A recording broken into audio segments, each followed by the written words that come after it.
Sports talk with আশিকের সকলকে স্বাগত জানাচ্ছি।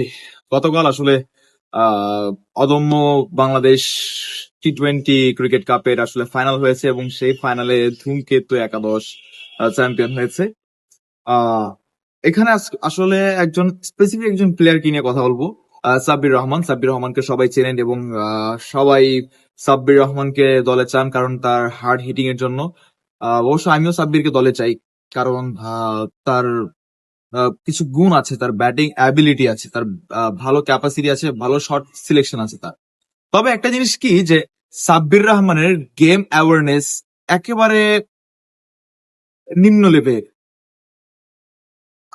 কালকে যখন সাব্বিরের দলের জয়ের জন্য 17 বলে 30 রান দরকার, তখন আসলে মুস্তাফিজ ওভারে ছিলেন এবং আসলে দ্বিতীয় বল থেকে তো কাউন্ট করা হয়। সাব্বিরের প্রথম বল, এটা ওভার হচ্ছে দ্বিতীয় বল।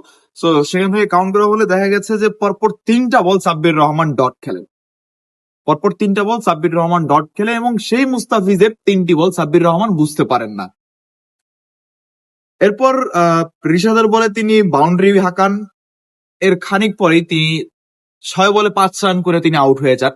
একটা ক্রুশাল মোমেন্টে দলের একজন অন্যতম সেরা ব্যাটার তিনি দলকে চাপে ফেলে 6 বলে 5 রান করে আউট হয়ে গেলেন।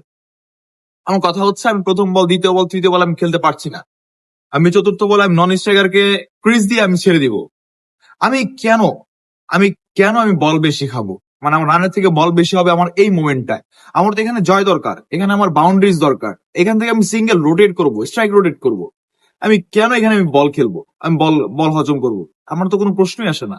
সাব্বির রহমানের এই গেম অ্যাওয়ারনেস এর জন্যই কিন্তু তিনি সমালোচনার মুখোমুখি হন এবং নেটিজেনরা তাকে অনেকভাবে সমালোচনা করে। সাব্বির রহমানের এই গেম অ্যাওয়ারনেসটা যত দ্রুত তিনি কাটিয়ে উঠতে পারবেন, আশা করি তিনি তত দ্রুতই সফল হয়ে উঠবেন এবং আহ অদূর ভবিষ্যতে তিনি খুব দ্রুতই বাংলাদেশ জাতীয় দলে তার খেলার যে একটা দুয়ার, সেই দুয়ারটা খুলে যাবে। ধন্যবাদ সবাইকে।